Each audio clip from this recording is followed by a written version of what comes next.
Assalamualaikum warahmatullahi wabarakatuh. Nama saya Abdul Basit Tamami dari Prodi Pendidikan Ilmu Pengetahuan Sosial Pasca Sarjana Universitas Negeri Surabaya. Di sini saya akan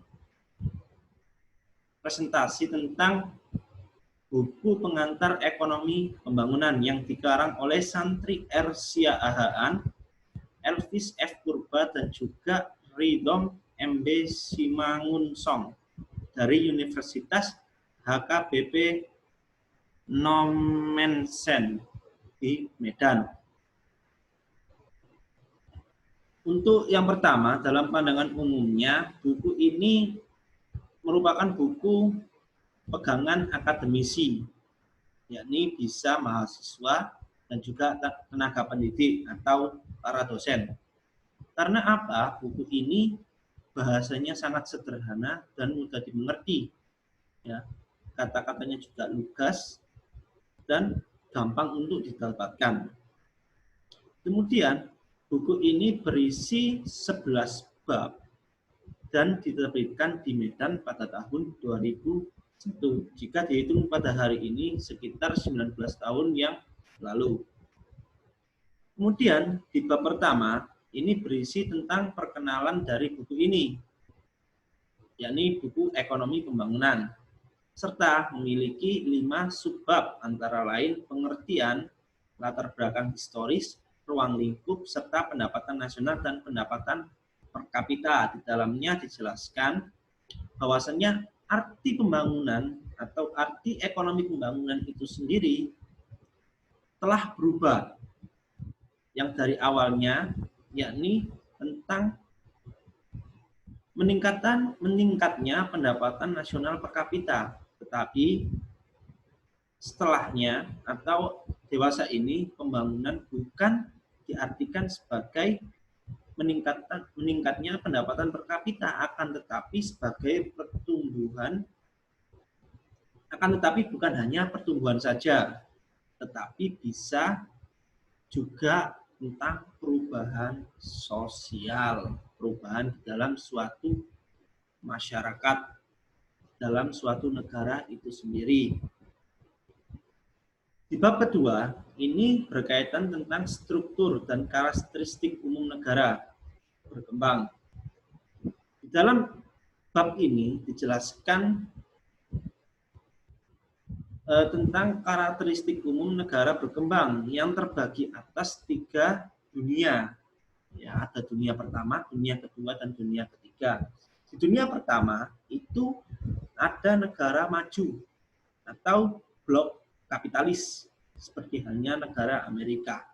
Kemudian di dunia kedua itu ada negara menengah atau blok sosialis, Cina dan lain sebagainya. Kemudian di dunia ketiga itu ada negara berkembang, atau di dalam buku ini jelaskan negara non-blok. Ya, Indonesia termasuk di dalamnya karena Indonesia juga memproklamirkan bahwasanya negara Indonesia tidak memandang blok kanan atau blok kiri, blok kapitalis maupun blok sosialis. Dua-duanya kita menerapkannya. Jadi kita bisa dinamakan negara non-blok. Kemudian di bab ketiga ini menjelaskan tentang indikator pembangunan yang berisi tentang pendapatan per kapita, pemerataan pendapatan, kualitas kehidupan, indeks pembangunan sosial, net economic welfare atau disingkat NEW, dan indeks pembangunan manusia. Di dalam sini saya sisipkan tentang klasifikasi pendapatan per kapita menurut World Bank pada tahun 2013. Bahwasanya menurut World Bank ada 4 tingkatan, yakni low income atau pendapatan rendah, lower middle income atau pendapatan menengah bawah, upper middle income atau pendapatan menengah atas, high income atau pendapatan tinggi. Pendapatan income atau pendapatan yang rendah itu kurang dari 1045 US dollar pendapatannya. Kemudian low middle income yakni 1046 sampai 4120 US dollar. Kemudian upper middle income yakni 4126 sampai 12.745 US dollar. Kemudian high income atau pendapatan tinggi yakni lebih dari 12.745 US dollar. Itu menurut World Bank pada tahun 2013. Di bab keempat ini berisi tentang teori-teori alternatif dan arti pembangunan, yang mana disajikan dalam model tahapan pertumbuhan linear, model perubahan struktural, revolusi ketergantungan internasional, kontra revolusi neoklasik, serta tata nilai dan sasaran pembangunan. Di dalam bab 4 ini ada 4 aliran yang mempengaruhi pembangunan ekonomi, yakni pertama, model tahapan pertumbuhan yang linear. Linear, kemudian teori dan pola perubahan struktural, revolusi ketergantungan internasional, kontra revolusi neoklasik. Di bab kelima ini tentang pertumbuhan ekonomi, karakteristik pertumbuhan ekonomi modern, dan pendapatan dan kemiskinan. Di sini saya sisipkan juga lingkaran kemiskinan, yakni ada 5 kategori. Produktivitas rendah, pendapatan rendah, permintaan yang rendah, investasi yang rendah, dan kemudian kurangnya modal. Ini saya ambil dari Jingan pada 1992. Di bab ke-6 ini menyangkut masalah pendidikan atau ketenagakerjaan yang merupakan syarat dari pembangunan di suatu negara, yang mana dalam bab ini memuat teori-teori yang menjelaskan tentang perangkap populasi matus, teori transisi demografi, migrasi dan pembangunan, serta pengangguran dan pembangunan. Di bab ke-7 ini tentang bangunan seimbang dan tidak seimbang. Pembangunan yang seimbang itu yakni bisa diartikan sebagai pembangunan berbagai jenis industri secara berbarengan, simultaneus, sehingga industri tersebut saling menciptakan pasar bagi yang lain, saling mensupport. Kemudian selain itu, strategi pembangunan seimbang ini dapat juga diartikan sebagai keseimbangan pembangunan di berbagai sektor, terutama di dalam industri. Ini.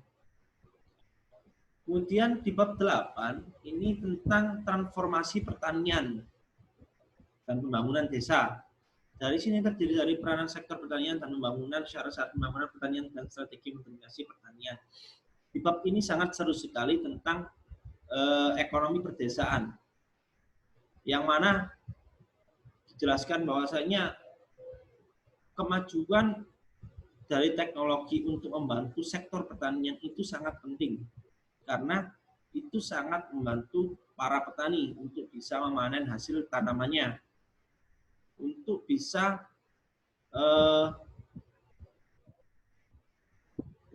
mengakomodir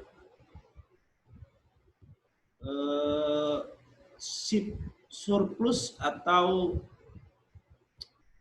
keinginan masyarakat di keseluruhan dari suatu negara tersebut, mulai dari pangan dan juga sebagainya.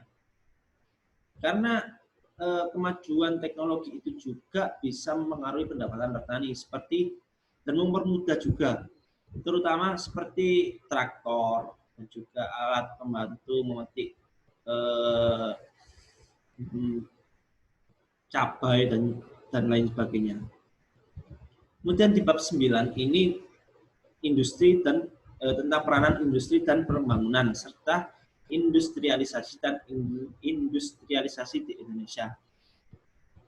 Dikatakan bahwasannya akhir-akhir ini industri yang ada di Indonesia itu perkembangannya cukup pesat, ya.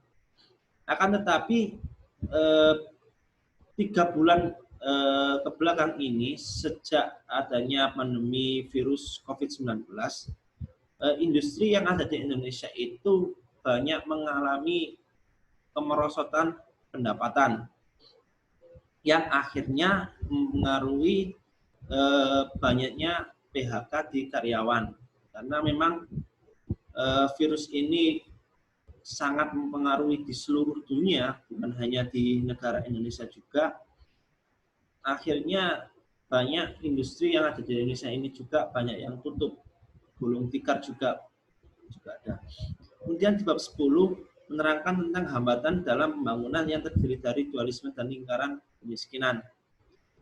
Di bab 11 atau bab yang terakhir tentang pendidikan.